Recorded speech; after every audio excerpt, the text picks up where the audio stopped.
vino a México la sensación joven del piano, si recuerdan, Trifonov a tocar el tercer concierto para piano de Rachmaninoff. Eh, Tristemente, a diferencia de las épocas, digamos, nacional culturalistas de México, me refiero a la época de Carlos Chávez, Diego Rivera, etcétera, cada quien en su... O sea, en cuando se de veras se le daba importancia al buen arte, venían las grandes figuras. Y además, quién sabe cómo le hacían, pero había presupuesto. Y venían todas las grandes figuras mundiales. ¿Cuántas veces no cantó La Calas en Bellas Artes? No eran escándalos. Yo de chiquito vi a Oyster, vi a Rao, a Igor Markevich, a Václav Smetacheka. Muy buenos, muy, muy buenos. Bueno, eh, la clase anterior había yo dicho que como a veces tenía yo ganas de dar un programa como los que doy, bueno, como con los que aprendí música, que pienso que es la combinación ideal para un concierto en vivo, que es una obra corta, 20, 22, 25 minutos, de allí para abajo. Luego viene, quién sabe cuál es el momento estelar. Ahorita les digo cuál creo que es el momento estelar. Luego viene el concierto para algún instrumento y orquesta. Y quizá el momento estelar es cuando después del concierto, si lo hizo bien y la ovación lo amerita, hay un encore. Ahí sí se guarda un silencio total y a veces es como un dinamo que cada vez va siendo más fuerte y entonces es más fuerte el aplauso, es más la energía, como que está ya calientito el solista y toca y toca y toca y toca, es una delicia. Espero que eso pase en recitales, no sé si les ha tocado, pero es una delicia. Bueno, eh, entonces dije, ¿para qué me rompo la cabeza? Entonces me fusilé el programa de ni más ni menos, poco ambicioso de la Orquesta Sinfónica de Berlín. Y si recuerdan, escuchamos La Isla de los Muertos, un concierto que me dejó un poco desconcertado, no sé ni bien a bien, muy interesante, de este compositor húngaro, hijo de un cantor judío, que es el que canta en la sinagoga. Realmente no me identifico, no, no es que no me identifique, me digo mal, sino que no me fue claro su sentido. Lo voy a tratar de oír otra vez, ya yo solito. A ver, porque no sé a ustedes qué les... Bueno, pero después de la sinfonía, digo, del concierto y en su caso el encore, venía un intermedio largo, que es lo que tuvimos entre clase y clase, y venía la sinfonía, que a veces era la parte fuerte, a menos que fuera un solista internacional, digamos. Eh, en este concierto, un gran director, el de la Sinfónica de Berlín, programó la séptima sinfonía de Dvorak. Miren, estaba yo pensando, y aunque lo puse como conclusión, lo digo como el principio, de todos los músicos, o sea, ser genio implica ser un poco neurótico, estarán de acuerdo. Habemos muchos no genios que también somos neuróticos. Bueno, pero el caso es que, eh, digo, porque luego se usa la palabra genio con demasiada simpleza. Genio me refiero a genio. Bueno, Borja, que era un genio. Eh, ¿Por qué a veces no nos lo tomamos tan en serio a Borja? No sé si les ha pasado.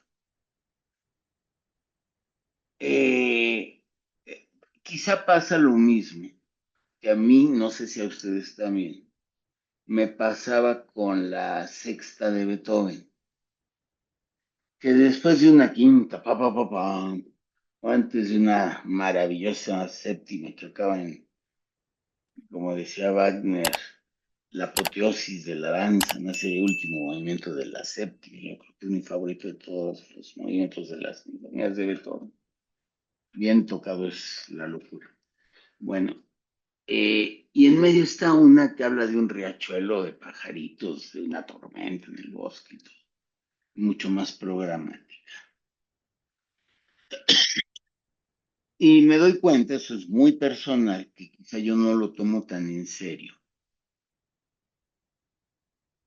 porque a mí me gusta más lo alemán conflictivo, digamos, más valores absolutos, no ritos. Eh, ¿Qué es lo que hace Dvorak?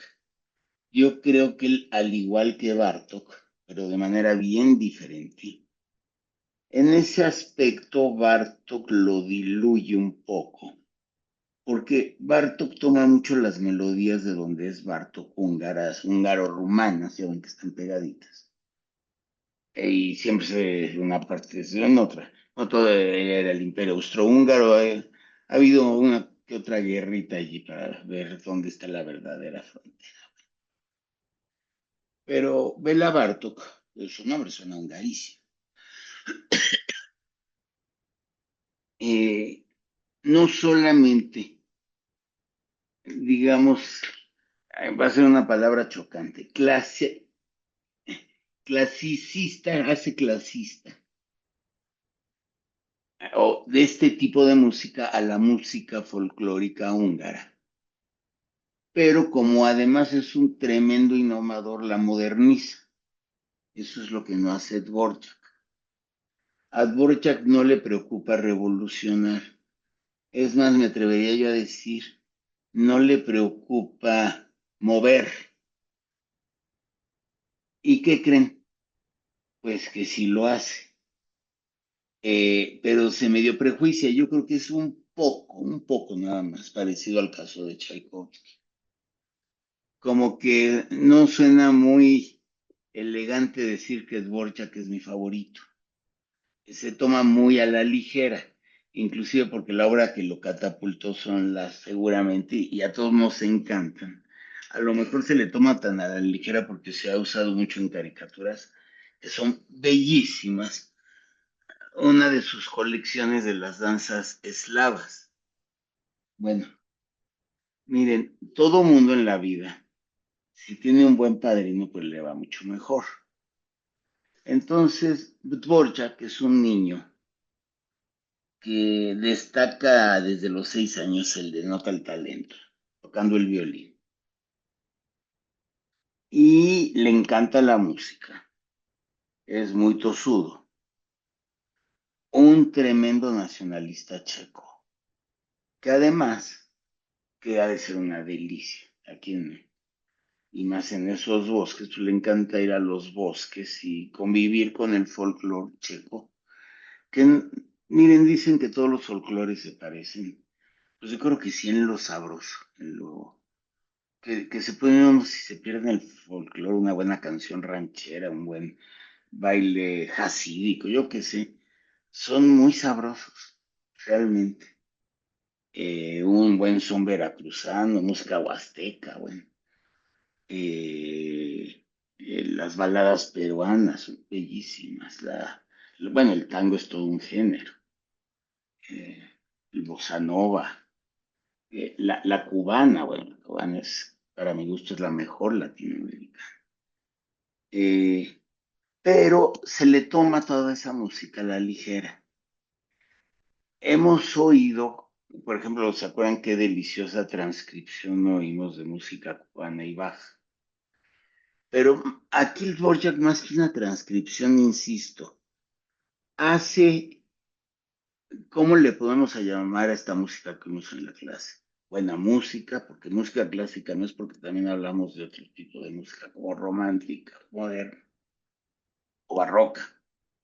Entonces, buena música, vamos a decir. la hace buena música, buena en círculos intelectuales. Todas esas fronteras son absurdas y son muy limitadas, francamente.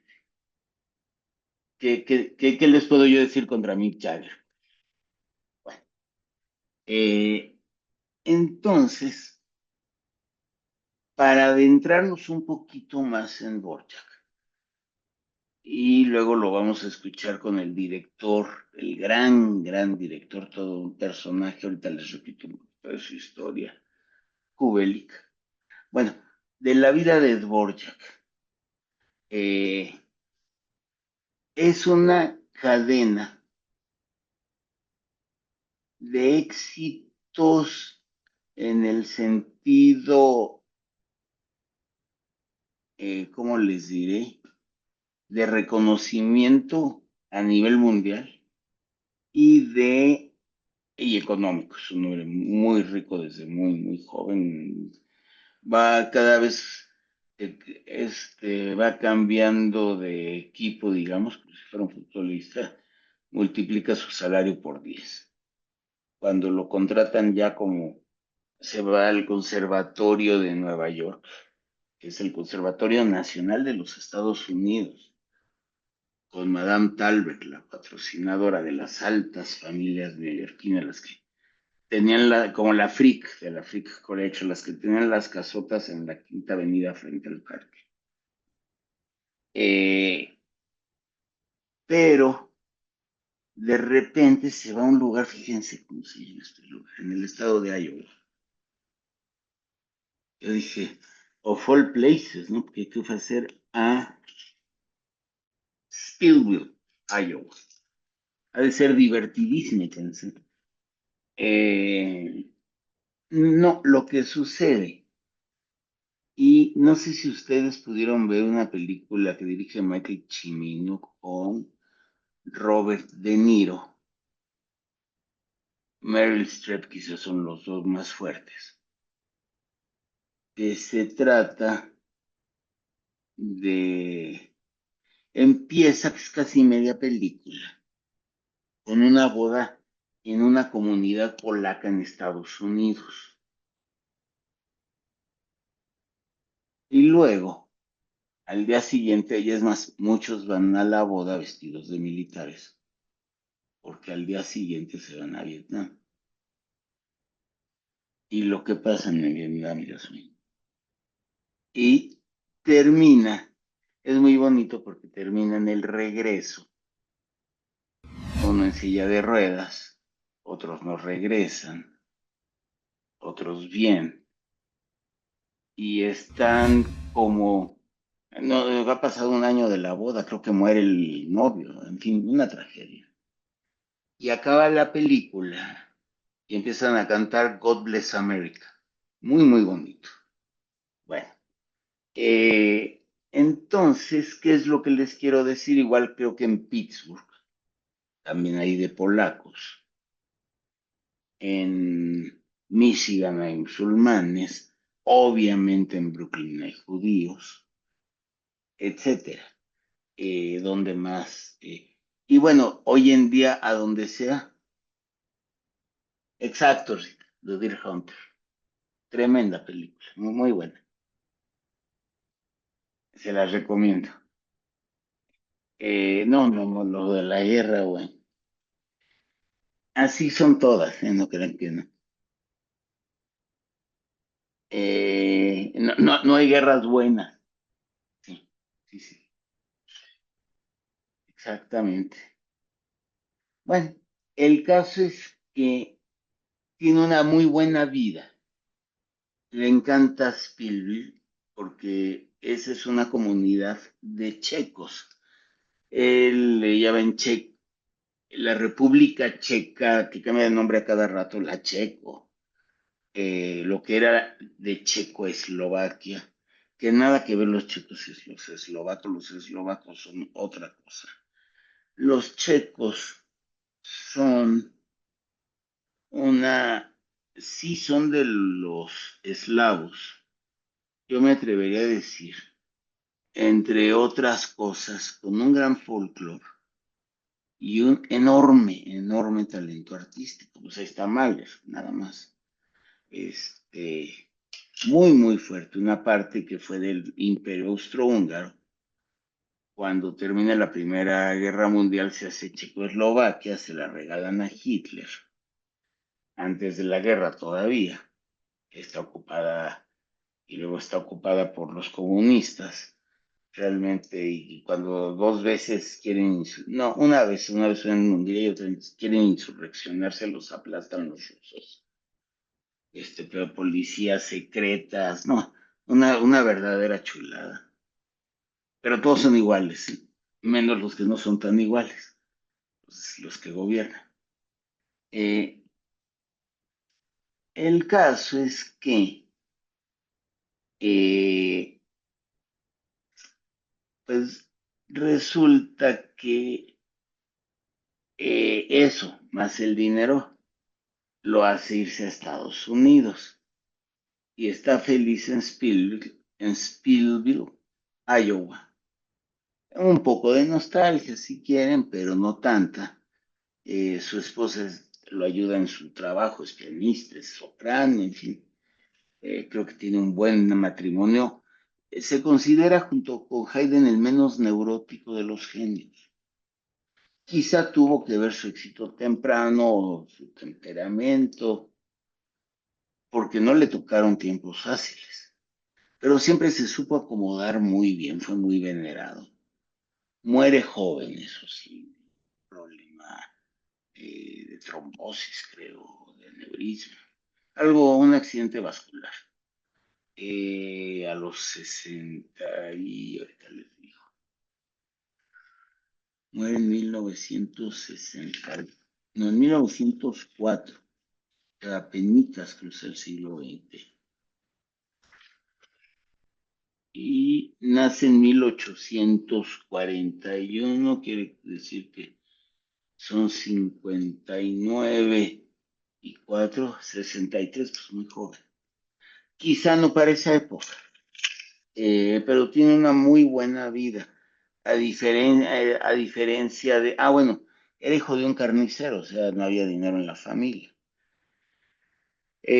Pero él ya desde muy temprana edad tiene su vida muy resuelta. Tiene una afición extrañísima, pero que le fascina, que son los trenes. Se iba diario caminando a la estación de Praga.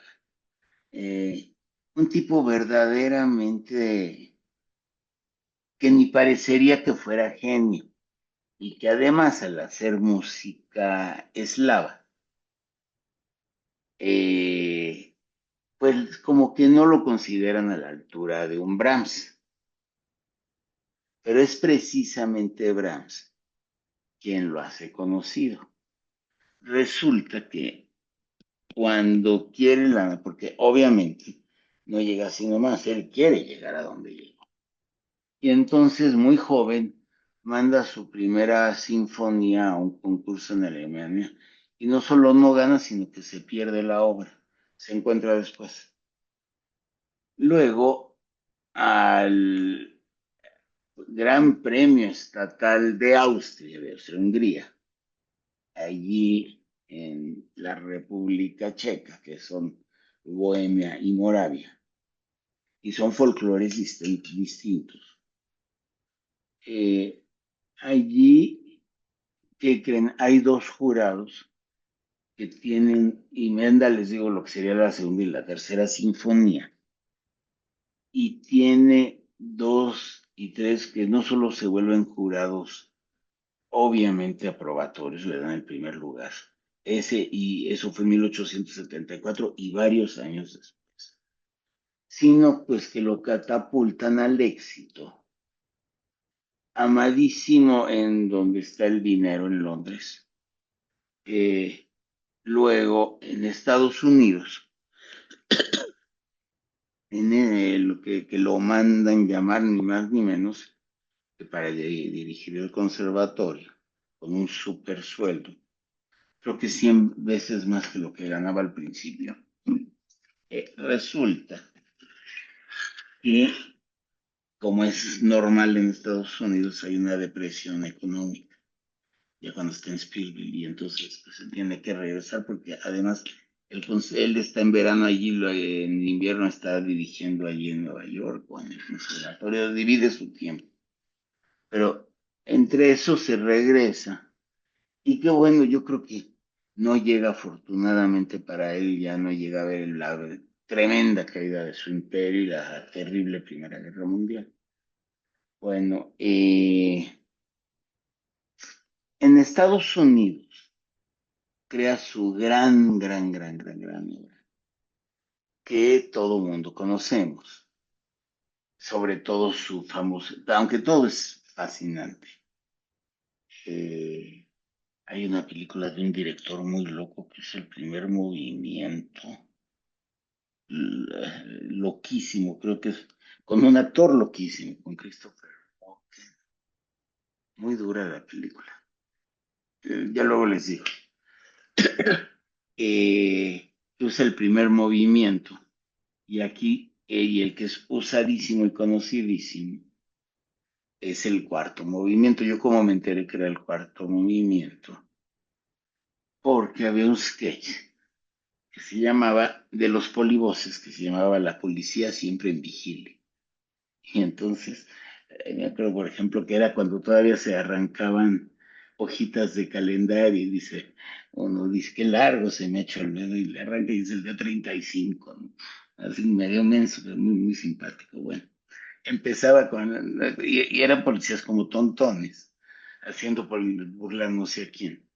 Y eh, empezaba precisamente, de relajo si quieren, pero empezaba con el último movimiento de la Sinfonía del Nuevo Mundo.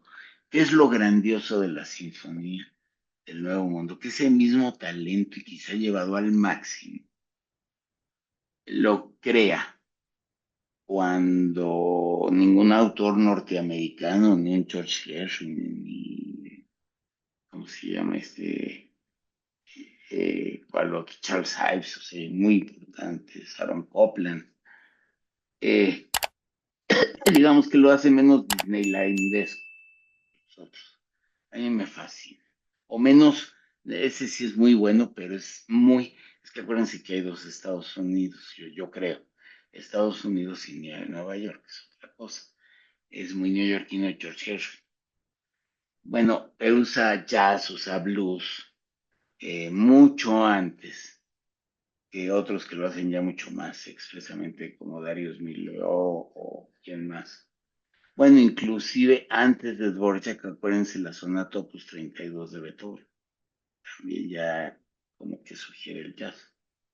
Bueno, antes de poner la sinfonía que la vamos a oír con Rafael Kubelik, eh, encontré un corto, valga la redundancia, muy corto sobre la vida de Dvorak. Escuchémoslo e inmediatamente yo ya no comento. Es más, leí un no hay demasiada literatura de la séptima de Dvorak. Yo recuerdo que la conozco, o sea, la voy a reconocer, es muy bella. Eh, de las que conozco son las 7, la 8 y la 9. Y las otras son poco conocidas. Entre paréntesis, toda la numeración ha sido un verdadero relajo. A pesar de que no son tantas, se pierden, fue todo un rollo. Por las ediciones, ya saben. Ram le recomendó a su editor, Hanslick habló maravillas de él y ya de ahí ya se fue. Y se hace famosísimo con su versión de las danzas eslavas Opus 46. ¿Saben en qué versión? A cuatro manos en un piano.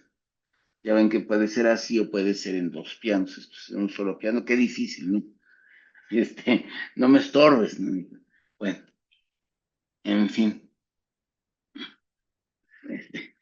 no, no, bueno. Eh,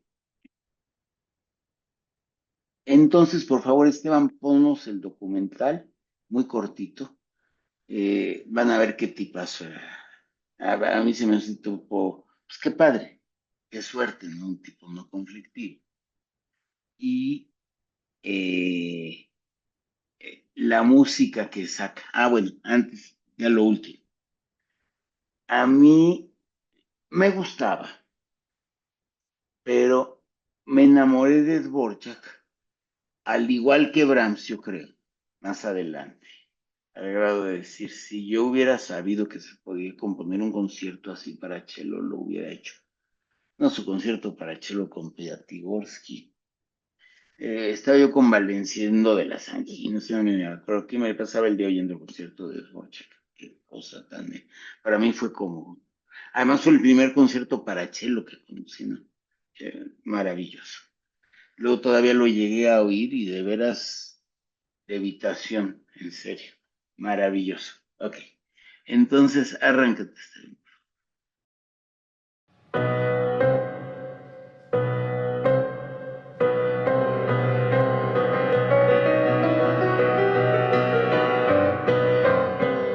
Les tengo una confesión, yo uso esta música para salir a trotar por las mañanas. Es el cuarto movimiento de la Sinfonía número 9 del Nuevo Mundo, compuesta por Antonín Dvorak en 1893. Dvorak, Dvorak, Dvorak. Definitivamente es uno de los apellidos más enredados de la música, y eso ya es mucho decir. Se debe a que es checo. Este señor nació en Praga en 1841, cuando todavía existía el Imperio Austriaco. Era hijo de un carnicero, así que, como podrán suponer, no tenía mucha plata.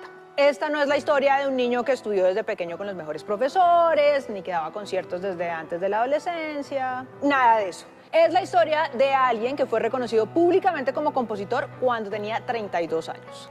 Comenzó estudiando órgano en la Escuela de Praga, se graduó a los 18 años y se convirtió en el organista de la iglesia de San Adalberto. Le pagaban 10 florines mensuales, o sea, más o menos un salario mínimo en este momento.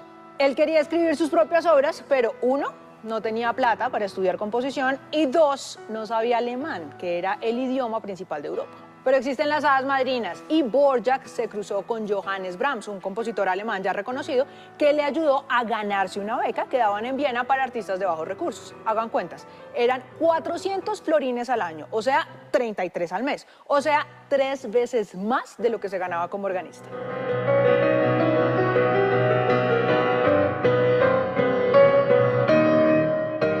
Todo comenzó a mejorar para Dvorak y en 1891 lo llamó Jeanette Thorber, la fundadora del Conservatorio Nacional de Nueva York, y le dijo, véngase para acá, dirija este conservatorio y yo le pago $15,000 al año.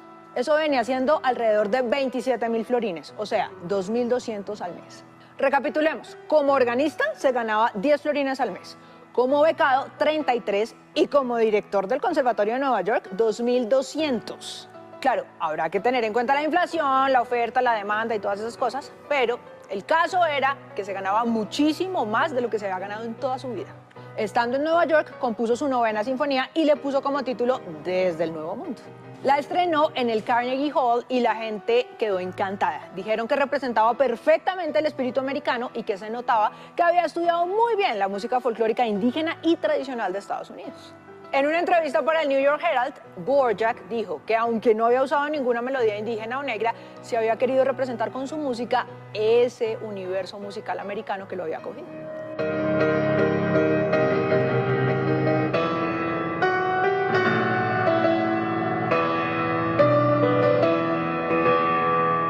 Antonín Dvorak fue un grande, de eso no hay duda, pero lo que a mí más me sorprende es que nunca se creyó el cuento.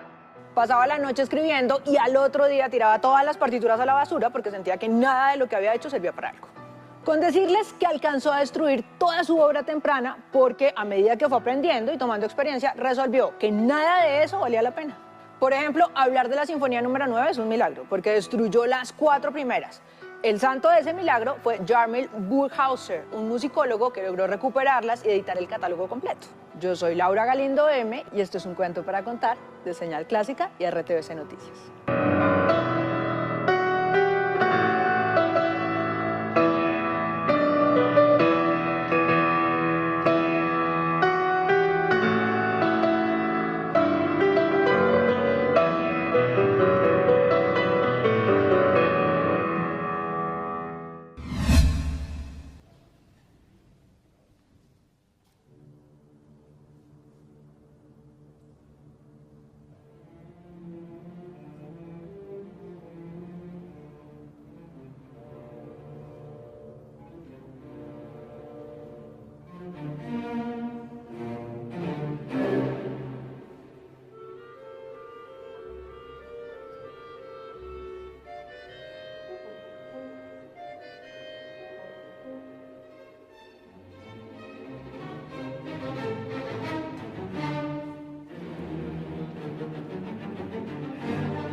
No sé qué les haya parecido. eh, Muy diferente a la obra romántica y posromántica, me da la impresión a mí. Pensé que la conocía, me acordé de la que conozco, lo que realmente recordaba yo, porque sí la escuché hace mucho tiempo, y me acuerdo que me fascina el principio del tercer movimiento, que es básicamente valseado. Tan, tan, tan, pero me estaba yo preguntando, ¿me hace el mismo efecto que una sinfonía de Brahms? Pues yo honestamente no lo creo. Eh, pero es muy de gustos. Ya no hablemos de una romántica, un Bruckner, un Mahler.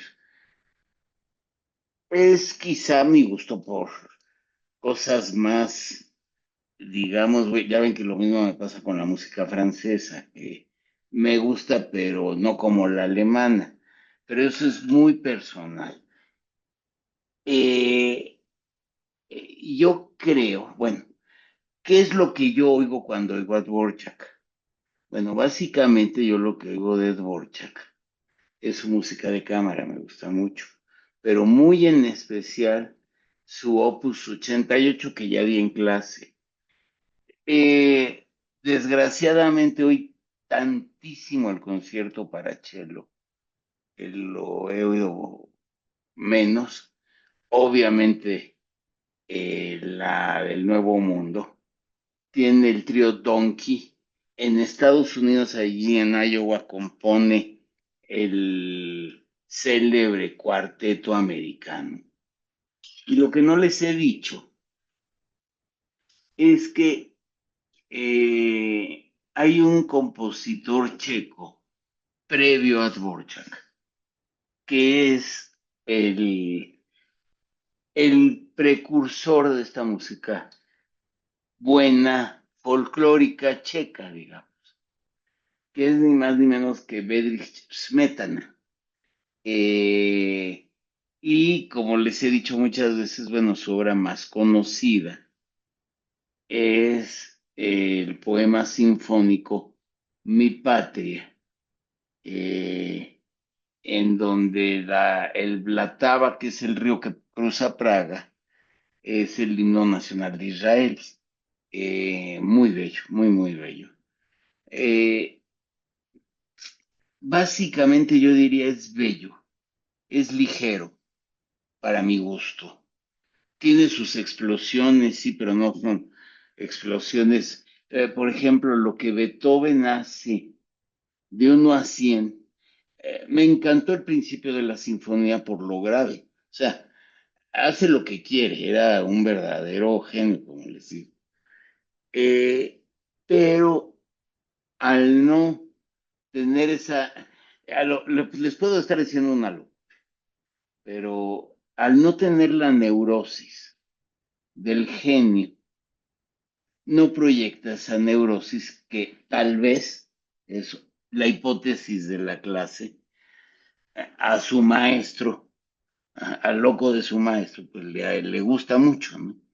Y esta sinfonía en específico se la dedicó a su esposa y la compuso al haber escuchado la tercera sinfonía de Brahms, que le fascinó. Si recuerdan la tercera sinfonía de Brahms, eh, el celebérrimo tercer movimiento en donde se repite muchas veces la melodía. Tararán, tararán, tararán, tararán. Así en diferentes instrumentos. Yo creo que la parte cumbre es cuando entra el corno. Y fue lo que lo inspiró a componer esta obra, porque igual viajaba a Europa de Estados Unidos.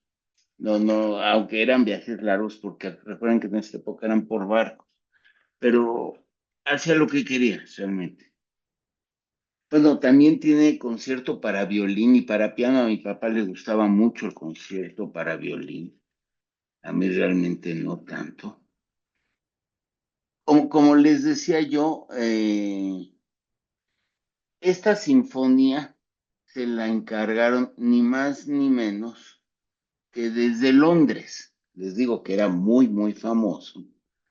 Y imagínense nada más. Ya les he platicado que después de la novena nadie componía nada. Entonces, esta es la primera obra después de la novena, muchos años después, que se atreven a encargarle a a un compositor. Y para este entonces él tiene 44 años. Eh, la sinfonía es un exitazo en Londres. Luego hay una sinfonía, pero no se encuentra el final. Y tiene una gran tragedia a los 44 años. Muere su madre, de quien era muy apegado, pero peor todavía, muere su hijo mayor. Entonces eso lo devasta. Eh, por eso, si se fijan, bueno, hay fotografías o ¿cómo se llaman? Las primeras fotografías daguerrotipos o obviamente en blanco y negro de Dvorak, y siempre tiene la mirada tan triste. Fíjense bien. Bueno, y además tiene un problema, digamos, casi. Digo, hoy en día se nos puede hacer un problema absurdo, pero no. Ya ven cómo están regresando no solo los nacionalismos, sino parte de los populismos va muy ligado al chauvinismo.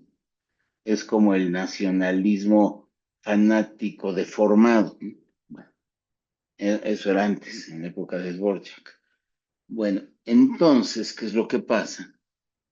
Que tiene un conflicto desde dejar la República Checa hasta abandonar las melodías checas o volverse un compositor mucho más cosmopolita porque es altamente cotizado y en lugar de disfrutar ese éxito lo padece. Bueno, dirigió en Nueva York, en Berlín, en Londres, es conocidísimo gracias a Brahms y con Brahms ya no necesita un mayor impulso. Brahms le da la oportunidad de las danzas eslavas y éxito tras éxito tras éxito. Les platico mi impresión de esta obra. Bueno, va a ser muy diferente oírla varias veces que la primera. Prácticamente es la primera vez que la escucho, como Dios manda. Y quizá no tanto como Dios manda, pues la tengo que captar un poquito mejor porque le volví a sentir, y a lo mejor es mi sensibilidad actual, pero lo dudo francamente, como que lo orgánico a la obra. Melodías bellas por aquí, por allá todo el tiempo, pero ¿qué me dice la obra en sí? Aparte hay una palabra que una vez pregunté en inglés, en Estados Unidos lo usaban mucho, cuando estaba yo en Nueva York con unos tíos. Pamper. Pamper, ¿cuál sería la traducción al español de pamper? Como mimar, pero a bebés, digamos, ¿no? Como que el papel de baño del osito will pamper you, así eh, entonces, eso nos hace Dvorak en ciertas obras, sí, obviamente en las grandes obras, pero es Dvorak compositor de muy pocas obras. Les digo, está el famosísimo cuarteto, el trío, el Opus 88, creo que es quinteto, bellísimo. Pero de su otra obra, bueno, pasa hasta con Schubert. A ver, ¿quién recuerda el cuarteto 7 de Schubert? Yo no. Es más, no, les confieso, se los he dicho, no conozco todas las sonatas para pianos de mi adorado Schubert. Les digo, lo vasto de la música es infinito, igual que del cualquier arte. A pesar de todo lo que se ha quemado y robado y destruido y demás, queda mucho, mucho, mucho, mucho, mucho más que lo que uno puede llegar a detectar. Entonces hay que elegir entre o mucho de uno solo, como ha pasado con muchísimos que se clavan toda su vida y no sé si es bueno o es malo, pero qué delicia, yo creo que es bueno. En Juan Sebastián Bach tenemos a Arnold Kurt, a Richter, hay un holandés buenísimo, muchísimos, muchísimos. Nadie se va a clavar en Dvorak, que yo sepa. Hasta eso debo de decir. Tiene una misa muy interesante. Nunca he entendido por qué. Bueno, no existía YouTube. Voy a buscar qué quiere decir. La misa galgótica. Luego tiene que otra obra, música religiosa, que desconozco. Tiene óperas en checo. Otro idioma rarísimo, el checo. Parece mentira, está nada de Alemania y de Austria, pero es un idioma total y absolutamente diferente. Muy, muy extraño. Eh, Debo decir la verdad. Yo nada más estuve en Praga. Es una ciudad feísima fuera de los lugares turísticos. Me aventé a conocer lugares no turísticos. Claro, estoy hablando que yo fui cuando recién se acababan de liberar de los rusos. Hoy por hoy debe de estar mucho mejor porque tiene un turismo tremendo. Eh, Me acuerdo que vendían muchas figuritas de bailarinas como de vidrio. Entonces me pasó algo muy chistoso en Dresde, porque me dice el guía, no, pues aquí está como a menos de 2 horas Praga. Y le digo, ¿y traen marihuana de Praga o algo así? Porque ya estaba permitida, había mucha marihuana. Y me dice el guía, y Cristal, le digo, sí, las bailarinas, y se ataca de la risa, no, era la droga. Pero pues yo pensé que eran las bailarinas. Yo realmente no preparé más, pero bueno, les platico a ver qué más les puedo decir. En el primer movimiento, lo primero me encantó, las maderas muy, muy graves. Bueno, de quien no les he comentado todavía es de Rafael Kubelik. Qué fuerza, qué control y categoría, ¿eh? Qué duro. Yo no sé si hacía mucho calor o ya estaba enfermo, que suda muchísimo, pero hace lo que quiere con la orquesta, eso es evidente. Lo sentí como el Celevidaque que checo, una fortaleza, un conocimiento. Él se daba lujo de rechazar orquestas, no al revés. Tremendo, aquí está dirigiendo con la de Bavaria, la misma que dirigió Chailly, Mary Johnson, de las grandes, es casi tan buena como la de Berlín, si es que no igual. Enorme orquesta. Yo la oí la última vez en Nueva York en el Carnegie Hall con eh, Mary Johnson, una sinfonía fantástica de Berlioz. Fantástica. Bueno, eh, uh, uh, uh, uh. Les digo, lo que Beethoven hace muy rápido, porque después de lo muy grave que me estaba encantando, se va a lo muy suave, muy pamper, muy, muy tranquilo. Está rico. A mí me gusta un poquito más espinoso, digamos.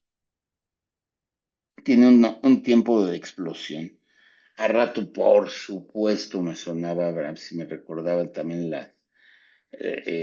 las danzas eslavas. Y es tan parecido a Brahms que tiene Brahms las danzas húngaras. La famosísima quinta de Tony Cherry. Tan, tatán, tatán, tatán. Bueno, un día estaría muy padre una clase de danzas eslavas y de danzas húngaras de Brahms y a lo mejor hasta eh, algo de Liszt, ¿cómo se llaman las obras de Liszt? Rapsodias. La Rapsodia número de Liszt es una verdadera delicia. Bueno, también Borchak dudaba mucho entre dos líneas románticas, que no hay por qué dudar, les digo, tenía esos conflictos. Quizás son los únicos y quizás son conflictos creados precisamente por no tener conflictos. ¿A quién apoyar más? ¿A Brahms o a Liszt? Acuérdense, Brahms es el que cierra y Liszt junto con Berlioz, con Wagner, pues son súper revolucionarios. Él evidentemente yo creo que opta, sin decirlo, por Brahms. Él es totalmente conservador, no sé si le sintieron algo modernista, cero, para mi gusto. Insisto, y no es un defecto ni mucho menos, no sé si todos lo compartan, no me pareció inorgánica la obra. O sea, no le encontré la coherencia y el sentido a todo.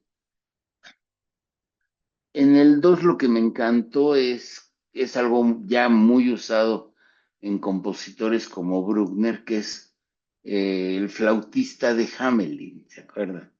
Bueno, aquí el flautista es el oboe, así como usa Brahms el oboe en el segundo movimiento del concierto para violín. Muy bello, muy, muy bello, pero no es un segundo movimiento de Mozart, por ejemplo, o del propio Brahms, no tienes, ¡ay! Que a mí me gusta, que les digo. Bueno, el tercer movimiento, ahí dije, pues ahora sí, ya la conozco, es muy, muy bello ese vals, es como, ¿cómo les puedo decir? Irresistible, a mí me encanta, o sea, siempre que lo oigo lo disfruto, no, no puedo evitarlo, y eso pasa mucho con Borchak. A lo mejor no todo, pero ciertas partes son fantásticas, a las cuales uno no se puede resistir. Eh, bueno, realmente este que les dije Smetana es como, aunque más que estudiar con él, lo influyó, lo influyó muchísimo. Por cierto, de Smetana también hay un cuarteto que se llama Mi Vida, bellísimo, bellísimo, ya lo pondremos. Eh, ¿Vieron la arquitectura del lugar? Me imagino que es Praga. Ah, no, no, no era Alemania. Bueno, qué arquitectura tan fascista. Debe de ser en Múnich. Hasta creo que estuvimos en ese edificio, da miedo, man. ¿Cómo impone? Se ve un régimen, pero sabroso. De esos que había antes autoritarios, autoritarios. Bueno,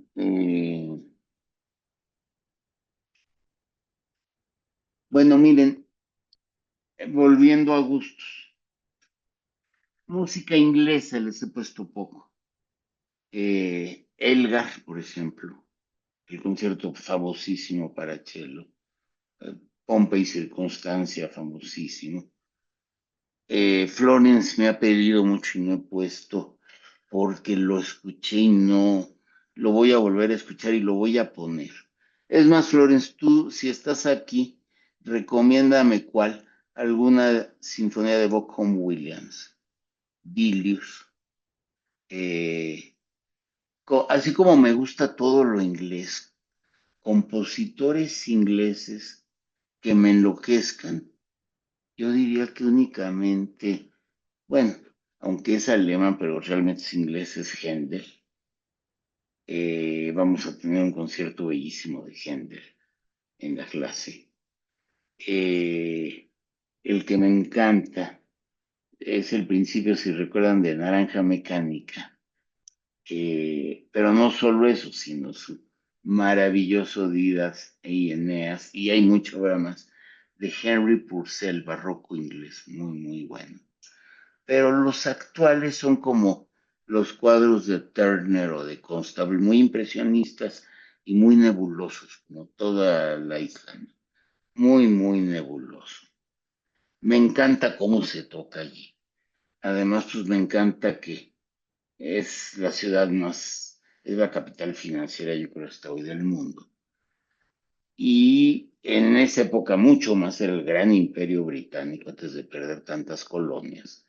Y entonces, la época victoriana, este, pues, y pre-victoriana. Pero el gran imperio, pues es donde está el dinero. Y Mendelssohn y Haydn. Y Händel no solo va de visita y a hacer dinero, se queda a vivir allá. Y es celebradísimo. Bueno, pero compositores nacidos en Inglaterra, les digo, el alemán, el italiano, el ruso, eh, el español a veces, el francés a veces, tienen como esa fuerza, esa parte dionisíaca. Acuérdense que el arte es o apolíneo o dionisíaco. Lo ordenado, lo bonito es lo apolíneo. Lo fuerte, lo loco, lo que se sale, de casi lo embriagante, lo apasionado, eso es lo dionisíaco, digamos, asociado con el dios Baco, con el dios Apolo, todo equilibradito. Bueno, eh, quizá para mi gusto en esta obra de Dvorak es demasiado apolínea y le falta un poquito más de Dionisíaco. A mí me gusta lo dionisíaco beethoveniano, ¿no? Es más Rafael que Miguel Ángel, pero igual muy, muy interesante, la seguiré escuchando. No preparé más hoy. Eh, Les agradezco mucho, fueron dos clases, yo diría, un poco extrañas, pero quise imitar un programa y abundaré básicamente en el Goldman.